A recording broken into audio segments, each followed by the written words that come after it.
অন্ধ। এই অন্ধের ক্ষেত্রে আমরা যে অ্যাপ্রোপ্রিয়েট প্রিপোজিশনটি ব্যবহার করি সেটা হচ্ছে ব্লাইন্ড অফ। ব্লাইন্ড অফ, অন্ধ। ব্লাইন্ড অফ, অন্ধ। আর যদি আপনি গর্ভ করেন সেক্ষেত্রে আপনি বলবেন বোস্ট অফ, দম্ভ করা। গর্ভ না বলে আপনি দম্ভ বলতে পারেন, দম্ভ করা। এই দম্ভ করার ক্ষেত্রে আমরা বলবো বোস্ট অফ। শিক্ষার্থী খেয়াল করতে হবে, অন্ধের ক্ষেত্রে আমরা বলছি ব্লাইন্ড অফ, অন্ধের ক্ষেত্রে আমরা বলছি ব্লাইন্ড অফ, অন্ধের ক্ষেত্রে আমরা বলছি ব্লাইন্ড অফ। কিন্তু গর্ভ না বলে আমরা দম্ভ করার ক্ষেত্রে আমরা বলছি boost of, boost of, boost of. শিক্ষার্থী খেয়াল করবেন, ঘেউ ঘেউ করা, রাস্তা দিয়ে যাওয়ার সময় এমন অনেক ঘেউ ঘেউ করা কুকুর দেখতে পাওয়া যায়। আর অনেক মেয়ে শিক্ষার্থী রয়েছেন যারা আসলে রাস্তা দিয়ে যাওয়ার সময় অনেক ঘেউ ঘেউ করা ছেলেদেরকেও দেখতে পান। যাই হোক, আমরা যেটা দেখতে পাচ্ছি সেটি হচ্ছে ঘেউ ঘেউ করা। এই ঘেউ ঘেউ করার ক্ষেত্রে আমরা একটি অ্যাপ্রোপ্রিয়েট প্রিপোজিশন ব্যবহার করছি, সেটি হচ্ছে bark at. Bark at, bark at. শিক্ষার্থী খেয়াল করবেন, প্রতিবন্ধকতার ক্ষেত্রে আমরা যেটি ব্যবহার করছি সেটি হচ্ছে ব্যারিয়ার টু। ব্যারিয়ার টু, আপনার জীবনের প্রতিবন্ধকতাকে দূর করতে হলে আপনাকে স্ট্রাগল করতে হবে। এটা আপনি লিখে রাখেন ভাই। আপনি আজকে পড়াশোনায় স্ট্রাগল করেন বা কালকে অন্য কিছুতে স্ট্রাগল করেন, যেখানেই হোক স্ট্রাগল আপনার জীবনে আসবে, এটা আপনি লিখে রাখতে পারেন। তো স্ট্রাগলটা এখন করেন। এই প্রতিবন্ধকতা অ্যাপ্রোপ্রিয়েট প্রিপোজিশনটির ক্ষেত্রে আমরা ব্যবহার করছি ব্যারিয়ার টু। ব্যারিয়ার টু, ভিত্তি, সেটি হচ্ছে based on. Based on, based on. যাদের ভিত্তি ভালো, বেস ভালো, তারা কিন্তু যে কোনো পরীক্ষায় উতরিয়ে যেতে পারে। তো এই জন্য বেসিক বিষয়গুলো শেখাটা খুবই জরুরি। শিক্ষার্থী খেয়াল করবেন, ভিত্তির ক্ষেত্রে আমরা যেটি ব্যবহার করছি সেটা হচ্ছে বেসড অন। বেসড অন, ভিত্তি। বেসড অন মানে ভিত্তি।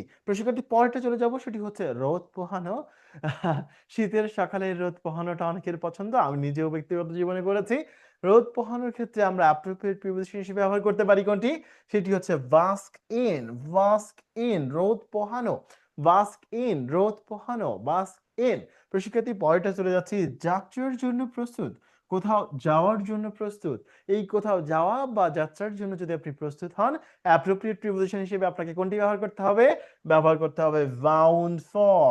বাউন্ড ফর, বাউন্ড ফর, নিভে যাওয়া। জীবনের সঠিক সিদ্ধান্তগুলো সঠিক সময় না নিতে পারলে, সঠিক পরিশ্রমগুলো সঠিক সময় করতে না পারলে জীবনটা কিন্তু নিভে যেতে পারে, থেমে যেতে পারে। এই নিভে যাওয়া বা থেমে যাওয়ার ক্ষেত্রে আমরা যেটা বলছি সেটা হচ্ছে ব্লোন আউট। এই অ্যাপ্রোপ্রিয়েট প্রিপোজিশনটি বিগত চাকরির পরীক্ষায় অনেকবার এসেছে। দ্যাটস ওয়াই এটিকে আমি ট্রিপল স্টার মার্ক করে রেখেছি। নিশ্চয়ই আপনারা নিভে যাওয়া এই জিনিসটি মনে রাখবেন, ব্লোন আউট। পরেরটা চলে যাচ্ছে প্রাদুর্ভাব, শুরু হওয়া বা শুরু হওয়া বা ছড়িয়ে পড়া, এলাকায় মহামারী আকার ধারণ করা, এই যে প্রাদুর্ভাব, সেক্ষেত্রে আপনি বলবেন ব্রেক ইনটু। এই অ্যাপ্রোপ্রিয়েট প্রিপোজিশনটিও খুবই ইম্পর্টেন্ট, দ্যাটস ওয়াই আমি ডাবল স্টার মার্ক করেছি। প্রাদুর্ভাব, ব্রেক ইনটু, ব্রেক ইনটু। পরেরটা চলে যাচ্ছে কারণে। কারণে অকারণে অনেকেই ঝামেলা জড়িয়ে যান, ঝামেলা থেকে বের হয়ে পড়াশোনায় ঢুকে যান। এই কারণে এক্ষেত্রে আমরা বলবো because of. Because of, because of. আর যদি আপনার কোনো উপকারী বন্ধু থাকে, আর সেটা আপনি আল্লাহর একটা নিয়ামত, সৃষ্টিকর্তা একটা নিয়ামত মনে করতে পারেন। উপকারী বন্ধু বলতে আপনার সমবয়সী হবে, নট লাইক দ্যাট। উপকারী একজন বন্ধু আপনার শিক্ষক হতে পারে, উপকারী বন্ধু আপনার নিজের বন্ধু হতে পারে বা জুনিয়র হতে পারে, যে কেউই যারা আপনার উপকার করার জন্য উঠে পড়ে লেগেছে। আমি মনে হয় একটু সেটা করার চেষ্টা করছি। আর এই উপকারী ক্ষেত্রে আপনি যেটা ব্যবহার করবেন সেটি হচ্ছে বেনিফিশিয়াল টু। এই অ্যাপ্রোপ্রিয়েট প্রিপোজিশনটিও বিগত চাকরি পরীক্ষায় অনেকবার এসেছে, দ্যাটস ওয়াই এটাকে ডাবল স্টার মার্ক করছি, আপনারা মার্ক করে রাখবেন। এই বিষয়গুলো খাতায় নোট করবেন, ভিডিও দেখে বারবার ভিডিওগুলো দেখবেন, বারবার শুনতে থাকবেন, নোট করবেন, আপনি অ্যাপ্রোপ্রিয়েট প্রিপোজিশন ভালো করবেনই স্যার। আচ্ছা, সো উপকারী, বেনিফিশিয়াল টু, এই বিষয়টি মনে হয় আরেকবার আমরা রিভাইজ করতে পারি।